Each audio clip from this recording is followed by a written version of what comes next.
Menantu Super Han San Qian. Bab 6071 Tebak-tebak. Dia seharusnya tidak melakukan pekerjaan yang tidak berguna, terutama dalam keadaan saat ini. Dia lebih tahu bahwa serangan umum kita akan sangat ganas, dan tidak ada prajurit yang bisa disia-siakan. Tetua keempat menghela nafas setelah berbicara, dia punya tujuan. Tapi, apa tujuannya untuk saat ini, aku tidak bisa memikirkannya.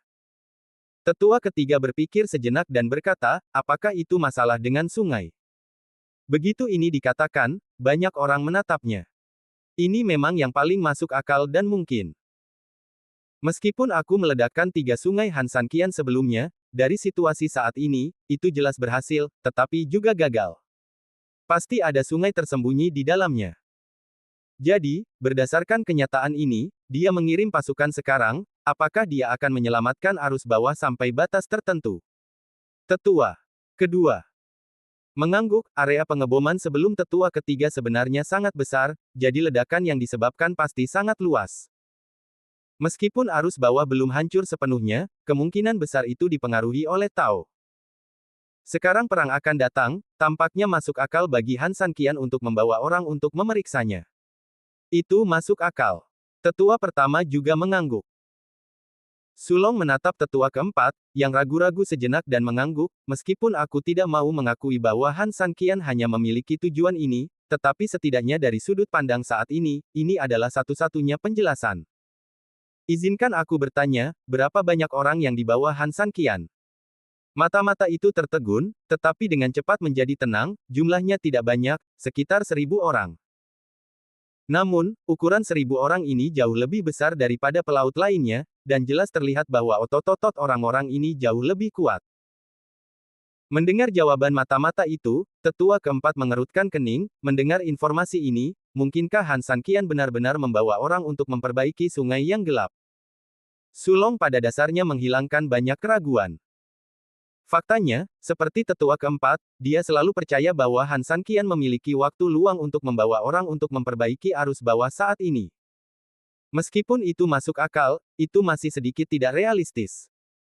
Lagi pula, tidak masalah siapa yang diminta untuk melakukan perbaikan, jadi mengapa Han San Qian, sang tulang punggung, harus melakukannya?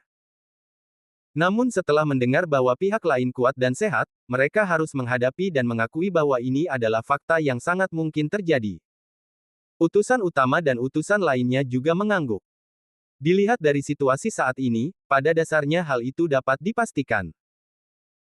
Baiklah, apakah Han San Qian naik untuk memperbaiki sumber air atau naik gunung untuk menebang kayu dan memasak, kita harus melancarkan serangan umum terhadap mereka. Sampaikan perintah ke bawah, apakah itu orang-orang di aula utama atau aula cabang, semua berkumpul menjadi satu pasukan dan melancarkan serangan terhadap posisi Han San Qian. Kita tidak punya banyak waktu. Untuk menghindari lebih banyak masalah, yang terbaik adalah mengakhiri pertempuran sesegera mungkin. Jadi, bertempurlah dengan keras saat perang dimulai, dan jangan menunjukkan belas kasihan. Ya. Setelah mendengar perintah dari utusan utama, utusan itu turun dengan cepat. Dalam waktu kurang dari sesaat, seluruh tim berkumpul menjadi pasukan hitam, penuh momentum untuk sementara waktu. Para penabuh genderang dan terompet juga mulai menabuh genderang dan terompet. Untuk sementara, seluruh pasukan siap menyerang kapan saja. 4 tetua. Apakah Sulong ada di sini? Sulong dan keempat tetua segera melangkah maju untuk menerima perintah. Kelima orang ini tidak lagi memiliki sifat pemberontak seperti sebelumnya. Ya, meskipun mereka sangat tidak puas dengan aula utama, karena mereka kalah taruhan, maka taruhan tersebut tentu saja harus dipatuhi dengan ketat. Oleh karena itu, setelah bergabung, kelima orang itu tentu saja menerima posisi baru tersebut. Menghadapi musuh asing, prioritasnya tentu saja adalah menghancurkan musuh. Tunjuk Sulong sebagai garda depan serangan ini dan pimpin pasukan kita untuk menyerang.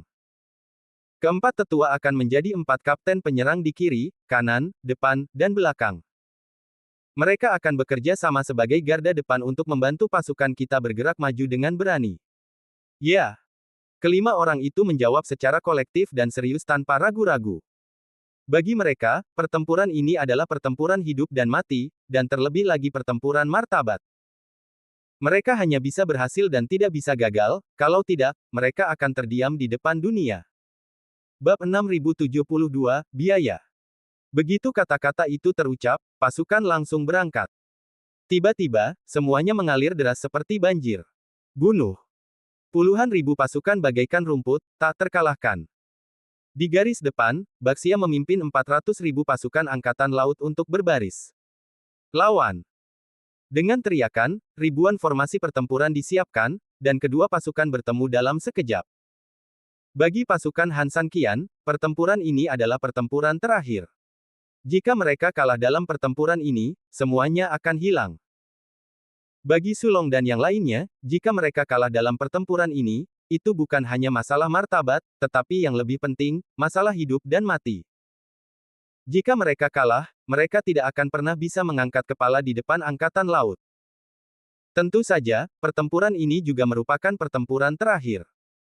Tidak ada pihak yang menyerah pada pihak lain, dan Anda membunuh saya dan saya bertahan. Untuk sementara waktu, pertarungan itu sengit. Di puncak gunung, Lian Hua dan Xiaonu tinggal di sana sepanjang waktu. Meskipun pertempuran baru saja dimenangkan, secara teori, keduanya seharusnya bergegas ke pemakaman bersama Han San Qian dan merayakannya bersama semua orang. Namun, semua orang sangat jelas tentang satu hal, yaitu, kemampuan kedua orang itu sebenarnya tidak memadai. Artinya, sebelum pertempuran benar-benar berakhir, jika musuh melancarkan serangan balik, itu sebenarnya akan sangat berbahaya bagi mereka. Kedua orang itu mungkin berada dalam kekacauan perangkapan saja, berlarian seperti lalat tanpa kepala. Secara alami, musuh juga dapat menangkap kedua orang kecil itu kapan saja. Dengan cara ini, itu mungkin sangat fatal bagi mereka. Oleh karena itu, kedua orang itu memutuskan untuk menunggu di tempat ini terlebih dahulu. Setelah situasi benar-benar stabil, keduanya akan bergabung dengan pasukan utama. Saudari Lian Hua, babak baru pertempuran benar-benar telah dimulai di bawah.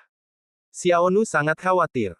Pasukan lawan kali ini jelas semuanya telah dikirim, dan mereka jelas telah memasuki keadaan baru untuk serangan di sini. Menghadapi situasi seperti itu, siapapun yang menonton pertempuran akan terkejut dengan pemandangan ini. Pada saat yang sama, mereka harus berkeringat untuk Han San Qian dan yang lainnya. Lian Hua juga sangat gugup dan menepuk bahu Xiaonu dengan lembut, tidak apa-apa, sebelumnya sangat berbahaya. Kami berdua sangat khawatir, tetapi kami menang sekarang. Meskipun Lian Hua tersenyum, kekhawatiran di wajahnya terlihat jelas bagi orang bodoh manapun. Ya, Han San Qian memang baru saja membuat perubahan yang mengejutkan, yang hampir mustahil bagi kedua wanita itu. Namun, kebahagiaan dan kepercayaan diri semacam ini tidak akan bertahan lama. Bukan karena kedua wanita itu pelupa, tetapi karena mereka sebenarnya sangat jelas bahwa situasi saat ini terlalu kritis. Mereka berdua benar-benar tidak punya solusi sama sekali, dan mereka juga tahu bahwa bagi Han San Qian dan yang lainnya, itu akan menjadi situasi yang hampir benar-benar putus asa. Itulah sebabnya mereka lupa begitu cepat dan menjadi khawatir lagi begitu cepat. Hei, ini semua salah kita. Jika kita bisa membantu Tuan Han, itu akan sangat bagus. Budak kecil itu memiliki hati untuk melawan, tetapi sayangnya dia tidak memiliki kekuatan untuk melawan. Meskipun aku merasakan hal yang sama sepertimu, tetapi dibandingkan dengan sebelumnya, aku jauh lebih baik kali ini. Lian Hua tahu bahwa Han San Qian bahkan tidak ada di sini sekarang. Sebagai satu-satunya orang yang lebih tua di antara keduanya, dia harus bertindak sebagai saudara perempuan dan menghibur budak kecil itu. Hal ini disebabkan oleh situasi, tetapi pada saat yang sama, itu juga dapat dianggap sebagai seorang saudari yang menebus dosa. Sebenarnya, sumber dari semuanya adalah perbuatan saudara laki-lakinya. Jika mereka berdua tidak mengganggu Xiaonu dan Han San Qian, situasi ini belum tentu terjadi hari ini. Kita harus percaya pada Tuan Han. Anda lihat, bukankah kita sangat khawatir dua kali sebelumnya? Pada akhirnya, Tuan Han memimpin pasukannya untuk menangkap mereka satu per satu. Dua kali sebelumnya semuanya mungkin, jadi saya yakin kali ini tidak akan terkecuali.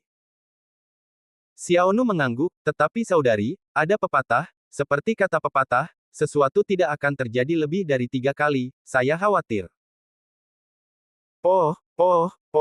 Mulut gagamu, hal-hal buruk tidak berhasil, hal-hal baik berhasil, Xiaonu, saya katakan kepadamu bahwa sama sekali tidak ada masalah dengan Han Sanqian.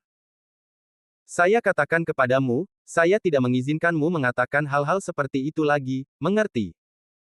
Xiaonu mengangguk, lalu sedikit mengernyit.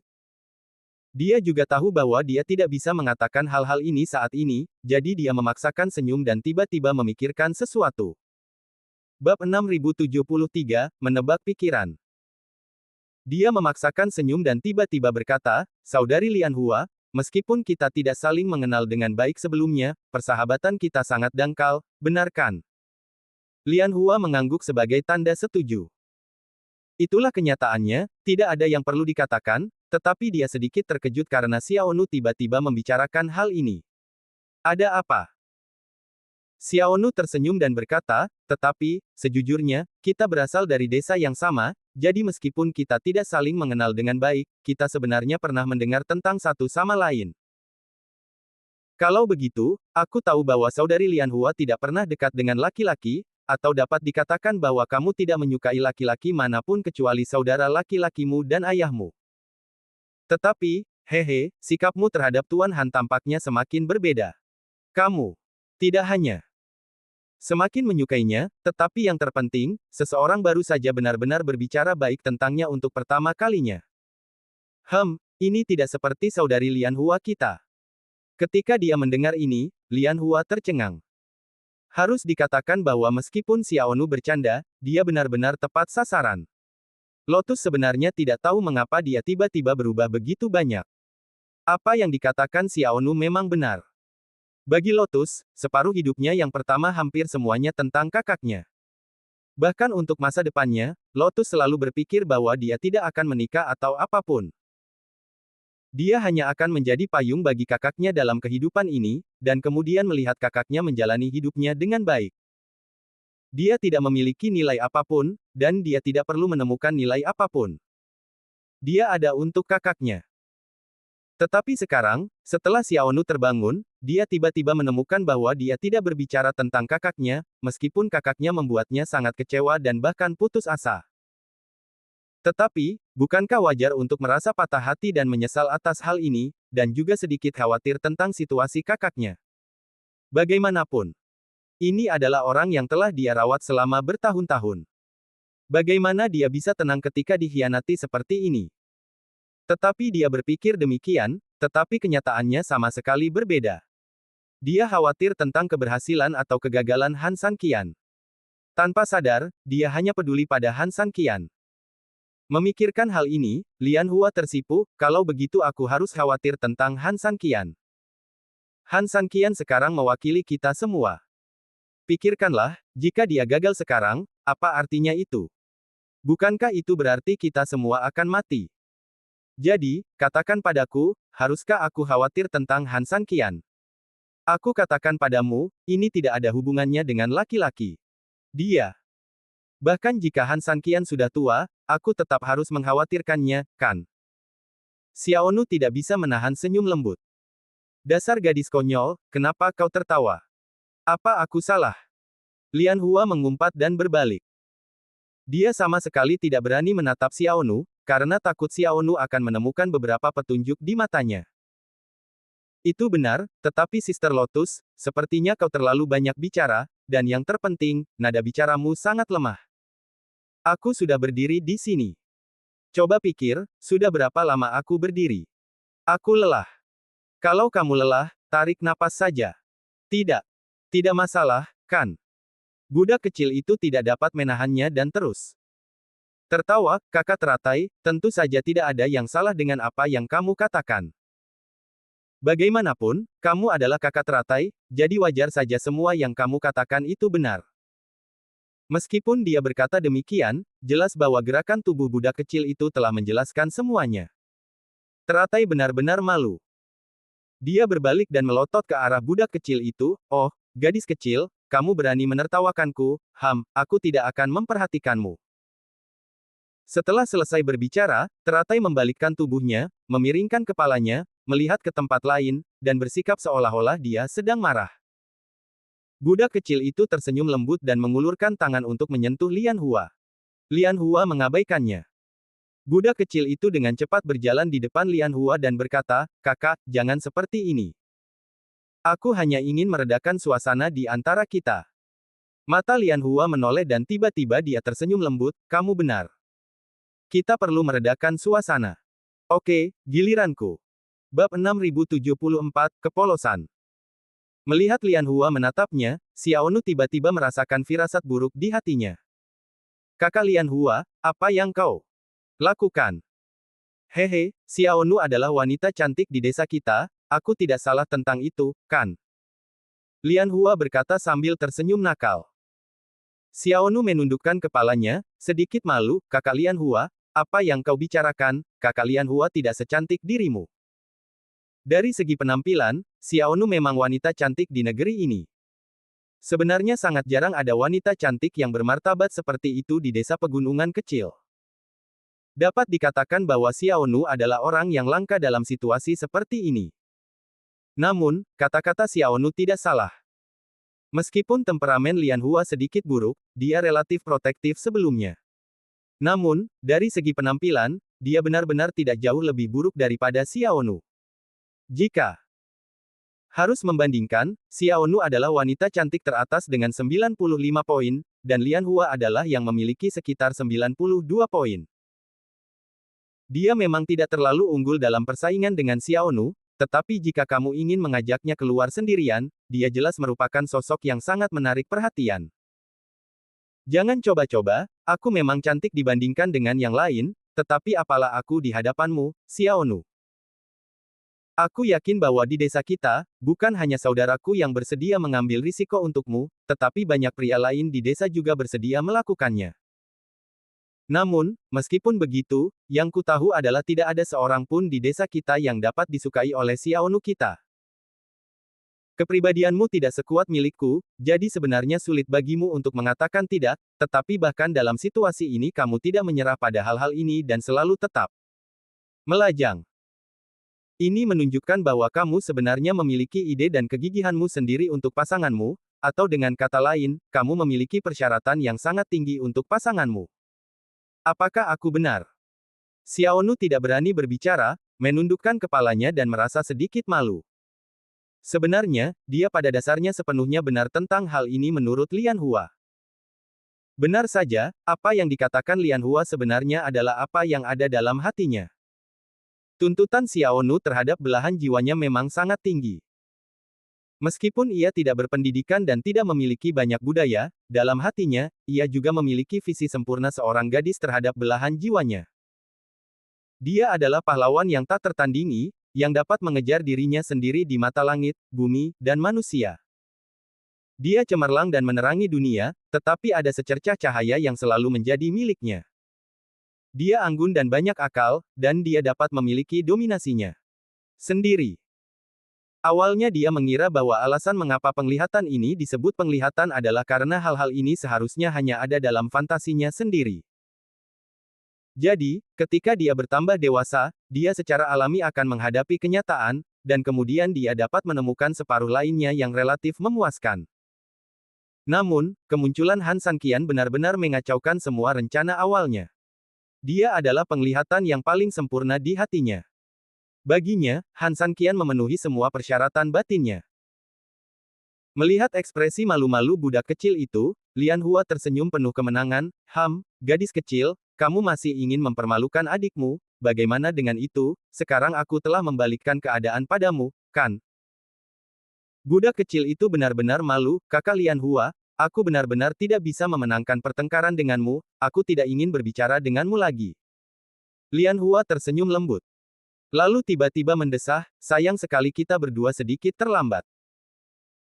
Budak kecil itu mengangkat kepalanya dan menatap Lian Hua, dan sesaat dia tidak bisa menahan diri untuk tidak mendesah dalam-dalam, "Ya, Tuan Han memberi tahu Raja Naga Tua untuk meminta Raja Naga Tua membantunya menemukan seseorang. Namanya terdengar seperti Su Yingxia, jadi seharusnya seorang gadis. Ya, namanya bagus, dan orangnya mungkin juga cantik. Bagaimanapun, Han Sanqian sangat luar biasa, bagaimana mungkin wanita yang bisa menarik perhatiannya itu jahat?" Pada titik ini, Lian Hua menghela napas lagi, "Lihatlah kamu dan aku, selain sedikit cantik, apalagi yang kita miliki. Kita hanya wanita desa. Budak kecil itu mengangguk tanpa menyangkal, dan sangat kecewa sejenak. Kamu bertemu dengan orang terbaik yang kamu pikirkan, tetapi orang itu jelas bukan milikmu. Siapa yang tidak akan merasa kecewa? Tapi, Lotus tiba-tiba tersenyum misterius. Bab 6075, itu hilang. Tapi bukankah wajar jika seorang pria memiliki 3 istri dan 4 selir? Ayahku, kepala desa, mengatakan kepadaku bahwa semakin cakap seorang pria, semakin banyak wanita yang akan ada di sekitarnya. Jika kita tidak mencari nama, maka itu tidak masalah. Kita berdua adalah junior. Jika Lotus mengatakan ini di depan orang lain, dia akan sedikit tidak tahu malu. Bagaimanapun, dia adalah seorang gadis, dia bisa berpikir seperti ini, tetapi dia tidak bisa mengatakannya seperti ini. Namun, itu baik untuk Xiaonu sekarang. Mereka berdua lebih seperti dua adik perempuan yang saling menceritakan rahasia mereka, jadi tampaknya tidak apa-apa. Xiaonu sedikit malu dengan kata-kata ini, tetapi dia tidak dapat menahan pikiran di dalam hatinya dan mengangguk. Aku hanya tidak tahu apakah Tuan Han bersedia. Aku khawatir. Seperti yang dikatakan saudara perempuanku, Tuan Han sangat luar biasa, jadi meskipun dia seorang pelayan, dia tidak lebih buruk dari kita. Sedangkan untuk kita, kita tidak memiliki apa-apa dan kita benar-benar tidak memiliki kelebihan. Lotus mengangguk. Sebenarnya tidak ada yang salah dengan ini, jadi, kita harus memikirkan cara lain. Cara lain, saudari, cara apa? Aku tidak punya ide lain untuk saat ini, tetapi menurutku sebenarnya sangat sederhana. Tahukah kamu apa yang paling tidak bisa ditolak pria dari seorang wanita? Budak kecil itu menggelengkan kepalanya dengan kuat. Dia benar-benar tidak tahu ini. Tidak mungkin. Ini adalah pertama kalinya dia menyukai seorang pria. Apakah kamu masih berharap dia memiliki beberapa keterampilan? Wanita sepertimu, sungguh menyedihkan. Lotus tepat sasaran. Budak kecil itu langsung tersipu, saudari Lian Hua, omong kosong apa yang kamu bicarakan? Apa yang aku katakan benar. Lian Hua tertawa, pria adalah hewan dengan keinginan kuat untuk melindungi. Ini mungkin naluri. Jadi, jika seorang wanita tahu bagaimana berpura-pura menyedihkan, maka dia dapat memberinya umpan balik emosional yang paling besar dan juga memungkinkannya untuk melepaskan naluri ini semaksimal mungkin. Jadi, kita harus bersikap menyedihkan di depannya. Xiaonu merasa bahwa menipu orang lain dengan sengaja seperti ini bukanlah hal yang baik, dan tanpa sadar menggelengkan kepalanya untuk menolak. Namun, disukai oleh Han Sanqian memang yang paling diinginkannya saat ini. Akhirnya, dalam keraguan yang rumit seperti itu, dia mengangguk dengan tegas, lalu apa? Kalau begitu, dia akan lebih melindungi kita. Semakin kita saling berhubungan, semakin kita akan mengembangkan perasaan satu sama lain. Kalau tidak, kita bisa lebih kejam dan menggunakan alasan ini untuk tetap di sisinya. Bagaimana aku bisa tetap di sisinya? Lotus menyentuh dagunya dengan nakal dan tersenyum, tetapi nadanya penuh penyesalan, kamu memiliki banyak keuntungan. Kamu tidak memiliki ayah atau ibu. Ketika kamu memberitahu dia bahwa kamu tidak punya tempat untuk pergi di masa depan, wajar saja jika kamu tetap di sisinya. Sayangnya, aku tidak memiliki keuntungan ini.